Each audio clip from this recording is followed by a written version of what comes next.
Isaiah 13:3, back in 13:2. Lift ye up a banner upon the high mountain, exalt the voice unto them, shake the hand, that they may go into the gates of the nobles. I have commanded my sanctified ones. I have also called my mighty ones for mine anger. I got some. If you don't got it, I can give them money. Go ahead, Doc. Even them that rejoice in my highness. The noise of a multitude in the mountains, like as of a great people, a tumultuous noise of the kingdoms of nations gathered together. The Lord of hosts mustereth the host of the battle. They come from a far country, from the end of heaven, even the Lord and the weapons of his indignation, to destroy the whole land. So the Most High gonna bring all these nations together. That's why they keep the focus on the U.S. military is to keep them down there in the Middle East. Now it's got so bad that they got to put women on the front line now. Give me Revelation 20 verse 7.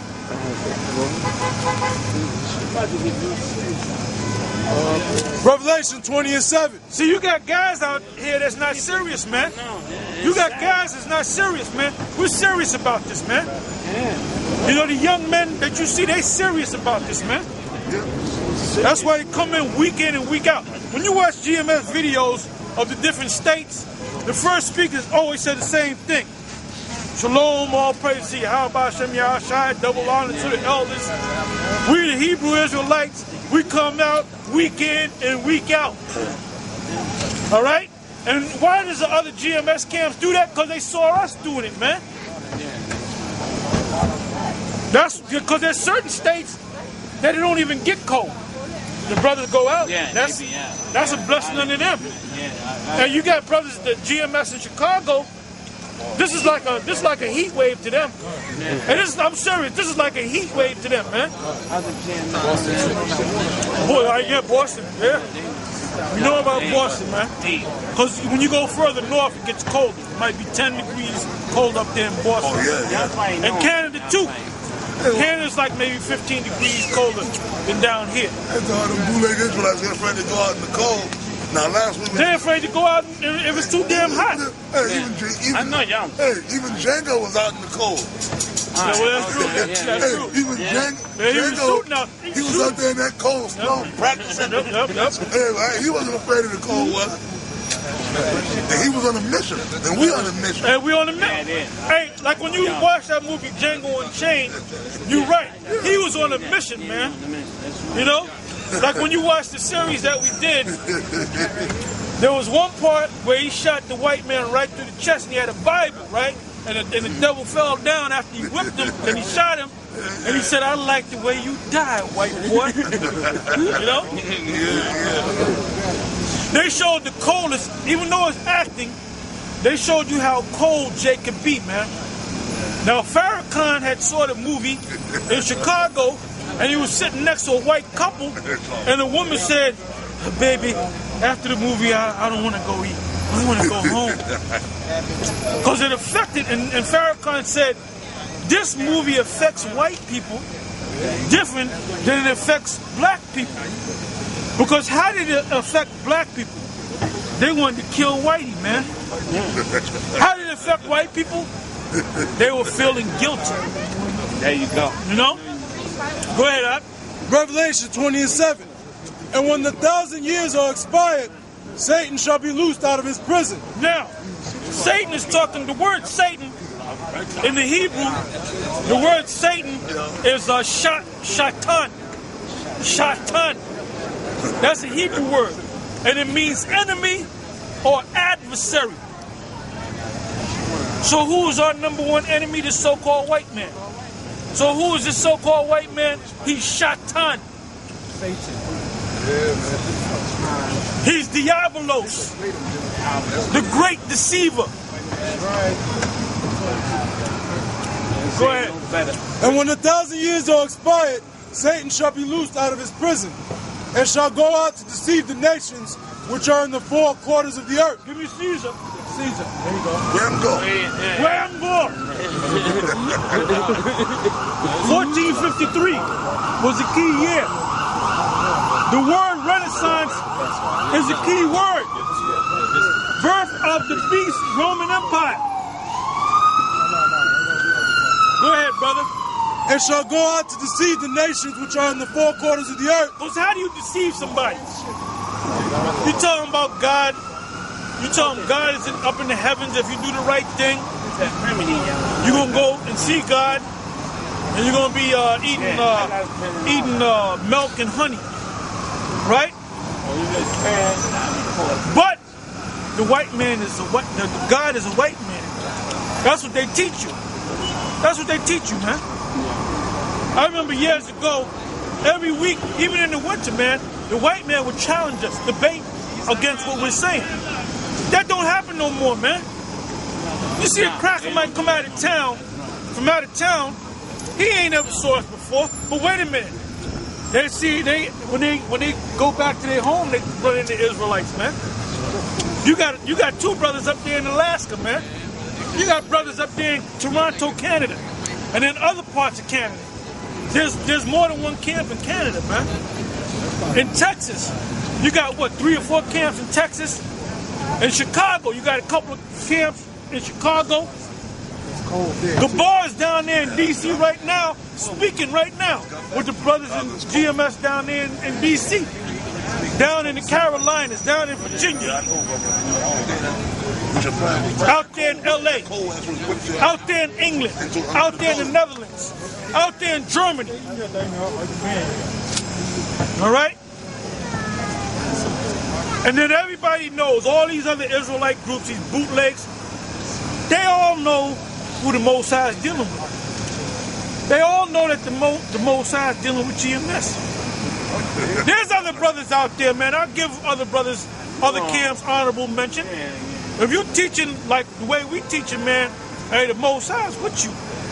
Yeah. You know? Go ahead, brother. Gog and Magog, to gather them together to battle. And then you got these guys that think they know what Gog and Magog represent. Gog and Magog, if you give me a map, give me a world map, brother. World map. Now you got to take out the world map, and then you got to take out a biblical map, right? And then you got to go to the biblical map, and then you got to find Gog and Magog on the biblical map, and then you got to place it on the modern map. Now when you place Gog and Magog on the modern map, it's going to be right up in here, right where Russia is.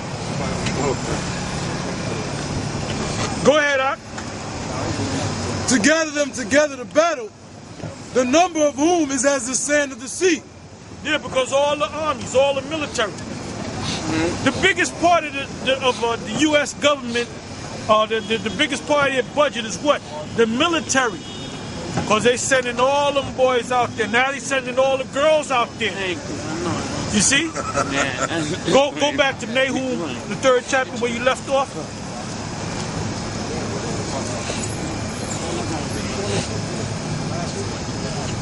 That whole thing with women being in the army is bullshit. Hey, even in that yeah, but I'm with that, brother. Yeah, I want you to women, hey, the army, there's a slogan in the army, be all that you can be. So you're going to get a chance to be all that you can be. Let me go on. Go on. Go on. Yeah, Go ahead. Good. Nahum 3:1. Woe to the bloody city. It is Yeah, because you women, especially you black women, you always bucking up. You black women, you all up in the black man's face and shit. You grabbing up on it. Now you in the fucking military because there ain't no jobs out here.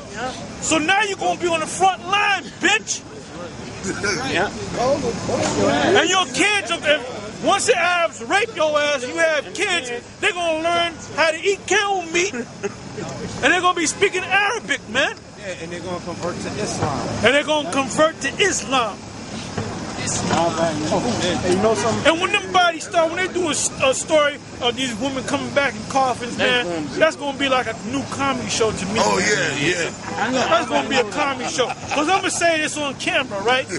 I hate you fucking black women. I You the fucking devil, man. May the Most High destroy all you motherfuckers. I second that emotion. Because we got 11 other tribes we can deal with. Yeah. That's right. All right? Right there. And we also got the other nations. I know the king of the 2/3 is mad at that. but we're going to have Edomite women and other women of other nations, man. Go ahead. Military is done. Nahum 3:1. Woe to the bloody city. It is all full of lies and robbery. The prey departed not. Oh, woe to the bloody city. How's America built? Let's get the lynching. Let's get thank you, brother. There you go, Junior. There you go, Junior. All right, it says the perpetual savagery of the white man. You can't say nothing good about the white man. Nope. You can't say nothing good about him now, what he's doing now, and what he did back then. Read that again, please, my brother. Woe to the bloody city. The bloody city is America. Go ahead. It is all full of lies and robbery. It is all full of lies and robbery. Go ahead. The prey departed not. Who are the prey? We're the prey. We didn't depart out of here, man. There ain't no way you can get up out of here, man. Hey, man, I went to the post office because I was thinking about getting a passport. I figured that shit was going to be $10. I asked the nigga woman, how long does it take to get a passport, process and everything from the point that you sign the contract or the application or the adhesion contract. That's what it is. Any application is an adhesion contract, meaning you are adhered to the contract. All right? Now, I said, how long does it take, if I sign the application and give it to you, how long does it take before I get the passport? She said about 6 to 8 weeks. And then she said, there's a way you can expedite it, but there's extra money. You can get it in maybe like 2-3 weeks. So I said, I'm thinking I'm saying, how much does it cost? I think she's gonna say $12.95. She said $137. I said, what? And so I'm thinking twice about getting that passport now, man. I gotta pay all that goddamn money. I remember when you used to register a car in New York, they would put the taxes in it, the weight of the car, the year of the car, and then they would make you pay for the title because they give you a certificate of title. I remember going back maybe 5-6 years, a certificate, a title was $10 extra. You know what they did? One day I went up in there and that shit shot it to $50. Wow. It went from $10 to $50.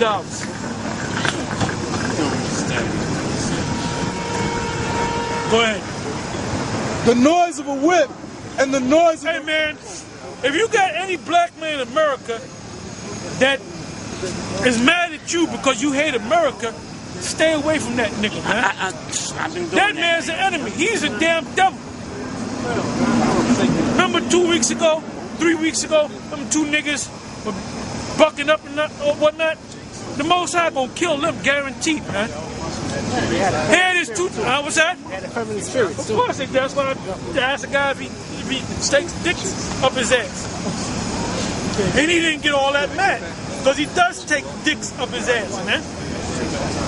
And there's going to be a separation, man. Anyway. And come March 23rd, which falls on a Saturday, that's when they're going to start instituting that chip. Why do you think they're passing laws to take away the assault weapons or the military-style weapons like the AR-15s? Because they're going to have the troops. Now there's reports that they're going to have Chinese troops coming from Mexico to take down America. Go ahead. the noise of a whip Oh, yeah. and the noise of the rattling of the wheels All right. and of the prancing horses and of the jumping chariots. That's talking about these cars, these buses, these trains, these planes. Go ahead. The horseman lifteth up both the bright sword and the glittering spear. That's talking about their military might. The bright sword and the glittering spear is talking about ICBM missiles, intercontinental ballistic missiles. Go ahead. And there is a multitude of slain and a great number of carcasses. Because in America and over there in the Middle East, there's going to be a